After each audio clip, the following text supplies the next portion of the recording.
Dato Ali Bisimba, represented by Mr. Harrison Lakila, our Vice Governor, Honorable Isam Nando, sir, Honorable Gahal Katek, our board member, Honorable Warlito Iban Sigan, our provincial IPMR, Dr. Ismael Dimaren, Chief of Hospital, Cotabato Regional and Medical Center, Brigadier General Michael Santos, Philippine Army, Commander Mrs. Otter Brigade, sir, Police Colonel Sultan Salman Sapat, the Provincial Director, Maguindanao del Sur Provincial Police Office, Director Phil Cesario Castro, represented by Sir Marlon Santos, the Provincial Officer of Maguindanao del Sur, Fire Senior Superintendent Kadil Torani Akaon, represented by Fire Senior Inspector Maria Estrella Guerra Lara, Lieutenant Colonel Aaron Lumamao, Philippine Army Battalion Commander, 57th Infantry Battalion, 6th Division, Philippine Army, Director Lida Ayon, our guest speaker, Regional Director Civil Service Commission, BAR, Dr. Marisa Parcon, the Vice Chancellor for Academic Affairs,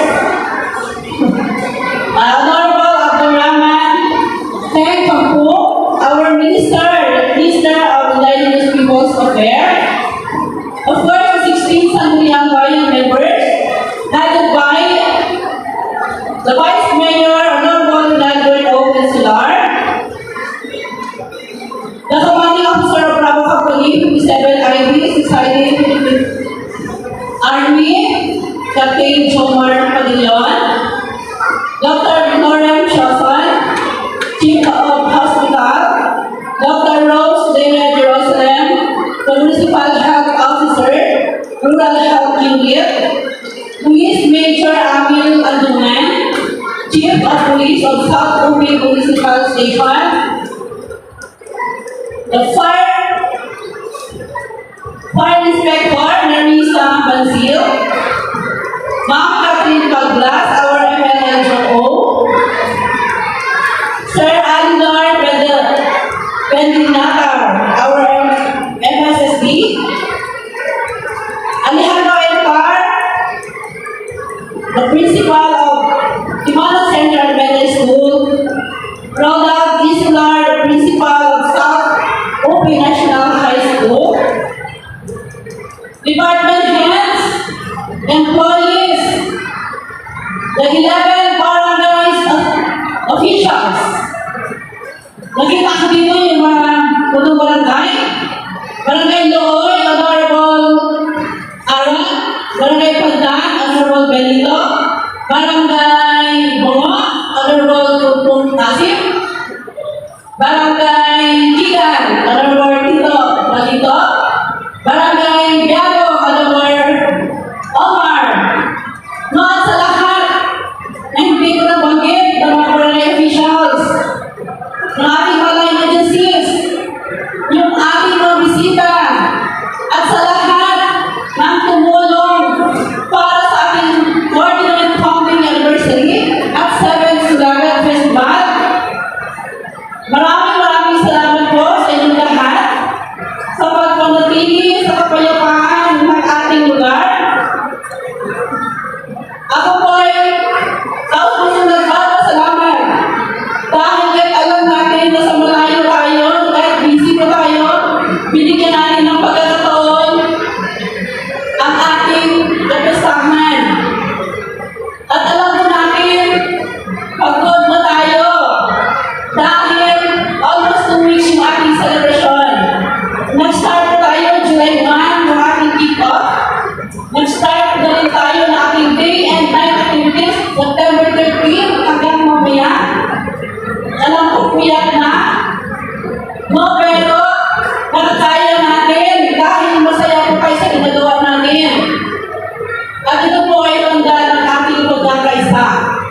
yung totoong malasakit po sa lugar natin. Sa lahat po ng mga bisita, maraming salamat po. Lalo po, galing po sa ating provincial governor. Thank you so much po. Isang karangalan po para sa amin na nandito po kayo. At bilang inangan sa tupi, napakita po natin sa ating mga bisita yung totoong pagkakaisa. No, sa celebration natin, sa masayaw sa gina, hindi lang basta nagpa-perform tayo, hindi pinakita natin yung totoong unity ng bawat isa.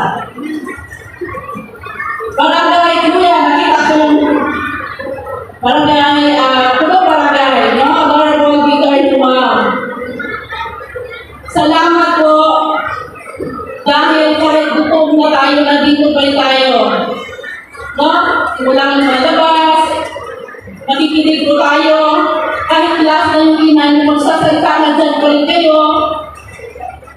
Diyan ang patunay ay yung mga anak sumusunod sa nanay. No, di ba? Masaya? Salamat po sa inyo.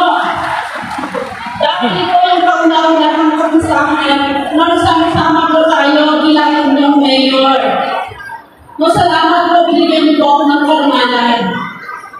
At gusto ko pong sabihin sa inyo, yung aking pagpupo, yung aking pag-servisyo ngayon, hindi po ito para sa ating sarili lamang. Kung ano pong nagagawa natin para sa ating pagtulungan. At sa mga empleyado po ng local government unit ng South Bupi, salamat po sa tulong ninyo. Congratulations po sa ating lahat dahil nakagrumpay po natin nagawa ang ating mga programa. Hindi ko po yan makakaya kung wala kayo. Ang isang leader, kahit ano pang gagawin niya kung hindi sinusunod yung kanyang mga tauhan, wala po yung magagawa. Salamat po dahil sa 11 barangays, nandito po kayong lahat. Lalo kayo na po sa mga barangay officials. Isang tawag lang nandyan kayo. Sa lahat ng mga chairman ng mga committees, sa lahat na nagsikap, lalo sa engineering, salamat po. Araw-gabi, yung pagkatrabaho nyo, kulang po yung sahod yung tutusin. Pero, hindi nyo naisip yun dahil ang mas mahalaga yung maging successful yung programa natin.